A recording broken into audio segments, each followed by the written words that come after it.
Good morning student. कैसे हो बेटा सभी?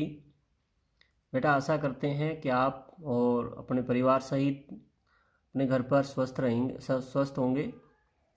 तो बेटा अपना दूसरा जो चैप्टर है लाइकेन जो है वो हमने कर लिया था, और उसके बाद दूसरा अपना है एंथोसिरोस। ये लास्ट चैप्टर है इस यूनिट का, जिससे अपना सिलेबस भी पूरा हो जाएगा। तो लास्ट चैप्टर है एंथोसिरोस। तो एंथोसिरोस के बारे में पढ़ना है। तो सबसे पहले एंथोसिरोस जो है इसकी वर्गीकृत स्थिति देखते हैं। तो इसका जो विभाग है ये ब्रायोफाइटा है, ब्रायोफाइटा में आता है ये। वर्ग जो है इसका एंथोसिरोप्सिडा, एंथोसिरोप्सिडा। गण जो है इसका एंथोसिरोटेलीज, और कुल है इसका एंथोसिरोटेसी, और वंश है इसका एंथोसिरोस। ये है एंथोसिरोस जो है उसकी वर्गीकृत स्थिति। उसके बाद एंथोसिरोस जो है इसका वितरण देखते हैं कहाँ मिलता है ये, और इसका आवास, किस आवास में ये पाया जाता है, इसका वितरण और इसका आवास। देख बेटा विश्व जो है इसमें एंथोसिरोस जो है इसकी 200 जातियां पाई जाती हैं।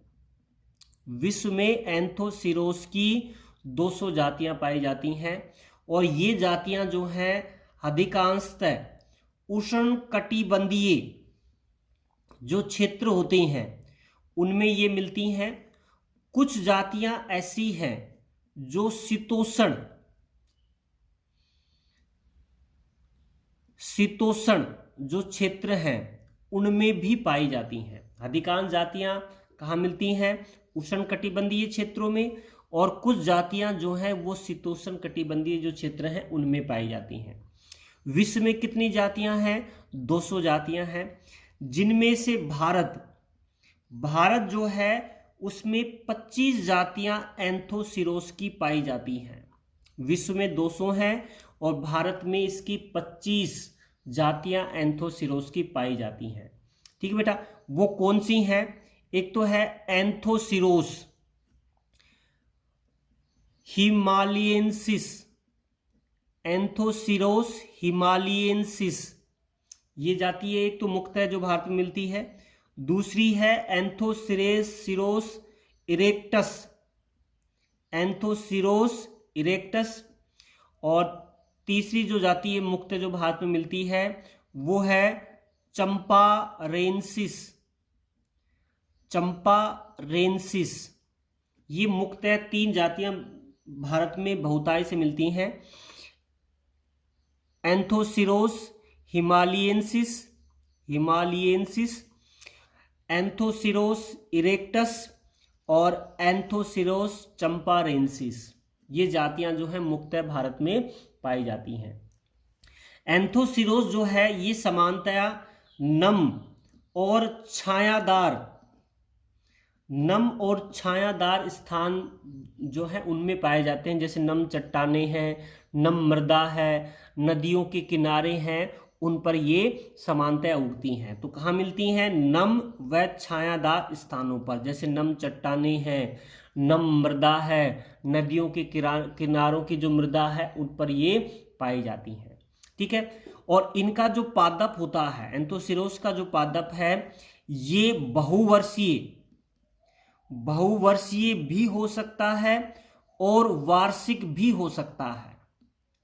यानी बहुवर्षीय का मतलब ये अपना जीवन काल अनेक वर्षों में पूर्ण करता है। वार्षिक का मतलब ये अपना जीवन काल एक ही वर्ष में पूर्ण कर लेता है। तो ये इसकी कुछ जातियां बहुवर्षीय भी होती हैं और कुछ जातियां जो हैं ये वार्षिक भी होती हैं। ठीक है बेटा, ये इसका वितरण और आवास हो गया। उसके बाद एंथोसिरोस जो है उसकी हम लेते हैं बाह्य संरचना। बाह्य संरचना कैसी है एंथोसिरोस की? बाह्य संरचना देखिए बेटा, एंथोसिरोस का जो पादप होता है वो पृष्ठाधारी होता है, आकार में छोटा होता है, साथ में गहरा हरे रंग का होता है। और थैलाब, थैलाब प्रकृति का होता है। थैलाब प्रकृति का मतलब थैलस जो है उसके समान दिखाई देता है। और इसका जो थैलस होता है, ये थैलस द्विभाजी, द्विभाजी शाखित, यानी दो शाखाएं होती हैं, द्विभाजी शाखित होता है। या शाखाएं ना होकर इसमें पालियां पाई जाती हैं। या तो द्विभाजी शाखित होगा या कैसा होता है, पालित होता है। और इसकी जो पाली होती है, इसकी जो पालियां इसमें पाई जाती हैं पादप के थैलस में, ये मांसल होती हैं। मांसल यानी गुद्देदार होती हैं। और इनके जो किनारे होते हैं, इनके जो किनारे होते हैं ये कटे फटे होते हैं। किनारे कैसे हैं, कटे फटे हैं, ठीक है। और जो पालियां हैं मांसल होती हैं, ठीक है बेटा। उसके बाद हम बात करें कि एंथोसिरेस इरेक्टस, एंथोसिरेस इरेक्टस जो होता है इसमें प्याले नुमा, प्याले नुमा छोटे छोटे, छोटे और मोटे व्रंत पाए जाते हैं। इनकी पालियों पर छोटे और मोटे क्या पाए जाते हैं, व्रंत पाए जाते हैं जो निकले रहते हैं थैलस से। किसमें, एंथोसिरोस इरेक्टस में प्याले नुमा छोटे और मोटे जो है व्रंत पाए जाते हैं जो थैलस से निकले रहते हैं, ठीक है। तो ये जो पादप होता है ये पृष्ठधारी होता है, छोटा होता है, गहरे रंग का होता है, थैला प्रकृति का होता है, द्विभाजित शाखित है या पालियां होती हैं। पाली है तो मांसल होती हैं जिनके किनारे कटे फटे होते हैं, ठीक है।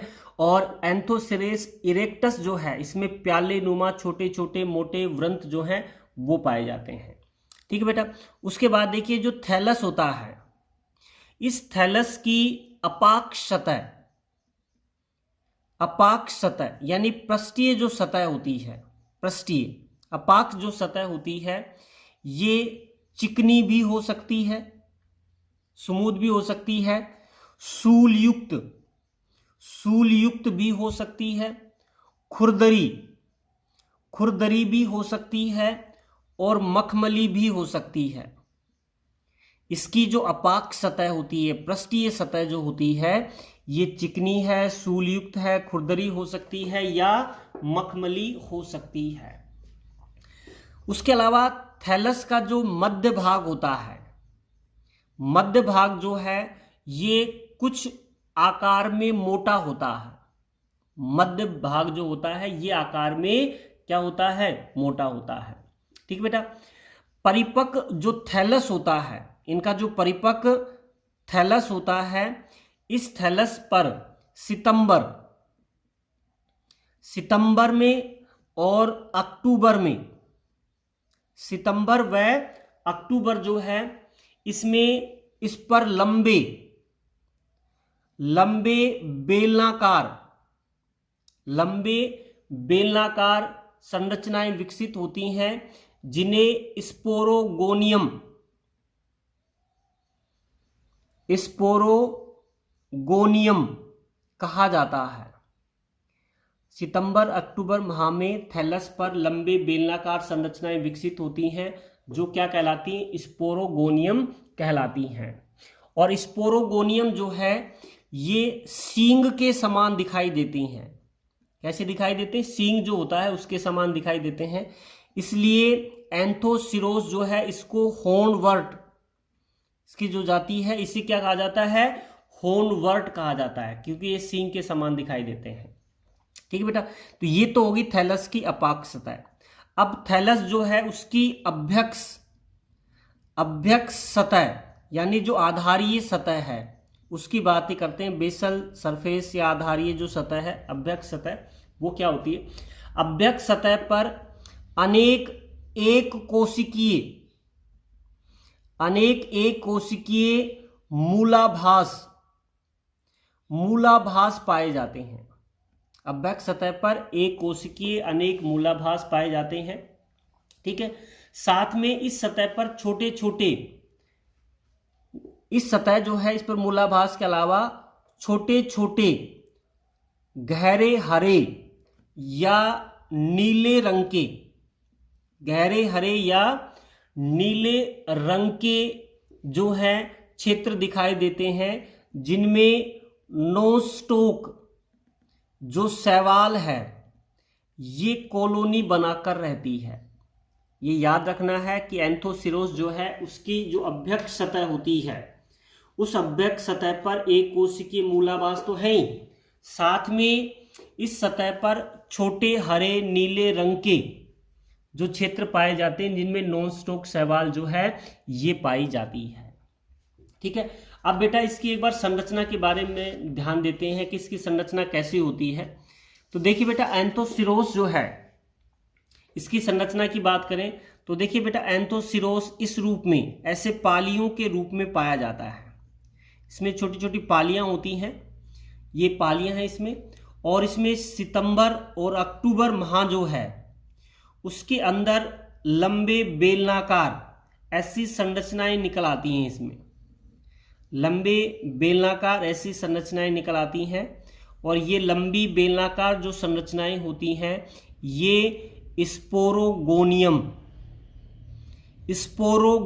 कहलाती हैं। ये एंथोसिरोस है जो थैलस के समान दिखाई देता है, पालियों में बटा हुआ है, और इस पर जो सींग के समान संरचनाएं दिखाई देती हैं ये स्पोरोगोनियम होती हैं। ठीक है बेटा, ये हो गई इसकी भारी बाह्य जो संरचना है वो। ठीक है बेटा, अब अगला टॉपिक लेते हैं एंथोसिरोस की आंतरिक संरचना। आंतरिक संरचना देखो बेटा, एंथोसिरोस की जो आंतरिक संरचना है वो बहुत अधिक सरल प्रकार की होती है, बहुत अधिक सरल प्रकार की होती है, क्योंकि इसकी कोशिकाओं में उत्तक विभेदन नहीं पाया जाता है, उत्तक विभेदन नहीं होता है, और इसी कारण इसकी आंतरिक संरचना सरल प्रकार की होती है। संपूर्ण थैलस जो होता है, इसका संपूर्ण थैलस जो है ये मृदुतकी प्रकार का होता है। कैसा होता है? मृदुतकी प्रकार का होता है। मृदुतकी थैलस जो है ये होता है इसका, और इसकी जो अधिचर्म यानी एपिडर्मिस की जो कोशिकाएं हैं ये आकार में छोटी होती हैं, और शेष कोशिकाएं आकार में कैसी होती हैं? बड़ी होती हैं। जैसे एपिडर्मिस, जैसे ये एपिडर्मिस है, तो एपिडर्मिस की जो कोशिकाएं होती हैं ये आकार में छोटी होती हैं। जैसे ऊपरी एपिडर्मिस हो गई, और ये क्या हो गई? निचली एपिडर्मिस हो गई। ये निचली एपिडर्मिस, और निचली एपिडर्मिस पर एक कोशिकीय जो मूलाभास जो है ये पाए जाते हैं, और इसके मध्य की जो कोशिकाएं होती हैं ये आकार में बड़ी होती हैं। मध्य की कोशिकाएं आकार में कैसी होती हैं? बड़ी होती हैं। ठीक है बेटा, जो थैलस है इस थैलस में वायु छिद्र जो है ये अनुपस्थित होते हैं, और वायु कोष्ठ जो है ये अनुपस्थित होते हैं। न तो वायु छिद्र पाए जाते हैं और ना ही वायु कोष्ठ पाए जाते हैं। ठीक है, थैलस जो है उसकी कुछ स्थानों पर जो है श्लेष्म की गुहिकाएं पाई जाती हैं। श्लेष्म जो है उसकी गुहिकाएं जो हैं ये इसमें पाई जाती हैं, और ये श्लेष्म की गुहिकाएं जो हैं ये एक छिद्र के द्वारा बाहर खुलती हैं, जिसे श्लेष्मी रंध्र कहा जाता है। भाई बीच बीच में जो थैलस है उस पर श्लेष्म की गुहिकाएं, जिसमें श्लेष्म भरा रहता है, और ये श्लेष्म की जो गुहिकाएं हैं ये श्लेष्मी छिद्र द्वारा थैलस से बाहर खुलती हैं। ठीक है बेटा, थैलस में विशिष्ट कोशिकाएं भी मिलती हैं। थैलस में विशिष्ट कोशिकाएं भी मिलती हैं, और इन विशिष्ट कोशिकाओं में श्लेष्म भरा रहता है। इन विशिष्ट कोशिकाओं में श्लेष्म भरा रहता है और इसी कारण इन्हें क्या कहा जाता है? श्लेष्मी कोशिकाएं कहा जाता है। भाई ये विशिष्ट कोशिकाएं हैं जिनमें श्लेष्म भरा रहता है, ये क्या कहलाती हैं? श्लेष्मी कोशिकाएं कहलाती हैं। तो ये है इसकी आंतरिक संरचना जो अत्यंत सरल प्रकार की है। क्यों है? क्योंकि इसमें उत्तक विभेदन नहीं पाया जाता है। संपूर्ण थैलस मृदुतकी होता है, मृदुतकी कोशिकाओं से बना है। कोशिकाओं के आकार की बात करें तो एपिडर्मिस की जो कोशिकाएं हैं ये आकार में छोटी होंगी, बाकी जो कोशिकाएं होती हैं ये आकार में कैसी होती हैं? बड़ी होती हैं। ठीक है। उसके बाद इसमें कुछ स्थानों पर श्लेष्मी गुहिकाएं पाई जाती हैं जिसमें श्लेष्म भरा रहता है और श्लेष्मी रंध्र के द्वारा ये बाहर खुलती हैं। ठीक है। और आपने पढ़ा होगा कि इसकी जो अभ्यक्ष सतह है, इस अभ्यक्ष सतह पर जो है नॉन स्टॉक जो है वो कॉलोनी बनाकर भी रहती है और जो निचली सतह है उस पर मूलाभास जो है ये पाए जाते हैं। ये है इसकी आंतरिक संरचना एंथोसिरोस के थैलस की। ठीक बेटा। ना तो इसमें वायु छिद्र पाए जाते हैं, ना ही वायु कोष्ठ पाए जाते हैं और विशेष प्रकार की कोशिकाएं हैं जिसमें श्लेष्म भरा रहता है जिन्हें श्लेष्मी कोशिकाएं कहा जाता है। अब जो एंथोसिरोस है उसकी एक विशेष कोशिका जो है उसकी संरचना की बात करते हैं। एक विशेष कोशिका, जैसे यहां पर एक विशेष कोशिका हम बाहर निकाल लेते हैं और उस विशेष कोशिका जो है उसकी संरचना के बारे में देखते हैं कि उस विशेष कोशिका जो है उसमें क्या कौन कौन सी संरचनाएं जो हैं ये उपस्थित होती हैं। तो ये है एंथोसिरोस जो है उसकी एक कोशिका और जिसकी हम संरचना देखेंगे कि इस एक कोशिका जो है उसमें कौन कौन सी संरचनाएं उपस्थित होती हैं। ठीक बेटा। देखिए बेटा, एंथोसिरोस की जो कोशिका होती है, ठीक है, उसमें एक बड़े आकार का अंडाकार, बड़ा है अंडाकार हरित लवक पाया जाता है। बड़े अंडाकार हरित लवक जो है इसमें पाया जाता है और हरित लवक जो होता है उसके केंद्रीय भाग जो होता है, जैसे ये हरित लवक है, इसके केंद्रीय भाग जो होता है इसमें पाइरिनोइड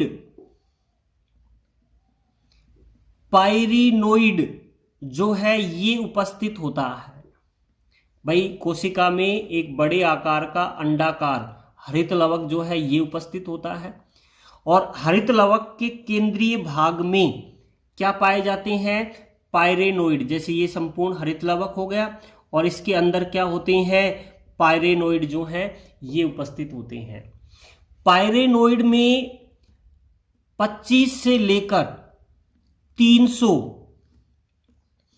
तस्तरीनुमा 25 से लेकर 300 तस्तरीनुमा संरचनाएं जो हैं ये पाई जाती हैं और प्रत्येक तस्तरीनुमा संरचना जो होती है ये एक स्टार्च के कण को निर्मित करने की क्षमता होती है। पाइरेनोइड जो हरित लवक का केंद्रीय भाग होता है जिसमें 25 से 30 तस्तरीनुमा संरचनाएं होती हैं, जो प्रत्येक तस्तरीनुमा संरचना एक स्टार्च के कण को निर्मित करने की क्षमता होती है। साथ में जो क्लोरोप्लास्ट यानी हरित लवक होता है इसके पास ही इसका केंद्रक जो है ये उपस्थित होता है। ये है इसकी एक कोशिका जो है उसकी संरचना। ठीक है बेटा। तो प्रत्येक कोशिका में एक बड़े आकार का अंडाकार हरित लवक होता है। हरित लवक के केंद्रीय भाग में पाइरेनोइड स्थित होता है। पाइरेनोइड में 25 से 300 जो है तस्तरीनुमा संरचनाएं होती हैं, जो प्रत्येक तस्तरीनुमा संरचना एक स्टार्च के कण को निर्मित करने की क्षमता रखती है और इसी क्लोरोप्लास्ट जो है उसके निकट इसका केंद्रक जो है ये उपस्थित होता है। ठीक है बेटा। तो ये है इसकी कोशिकीय संरचना।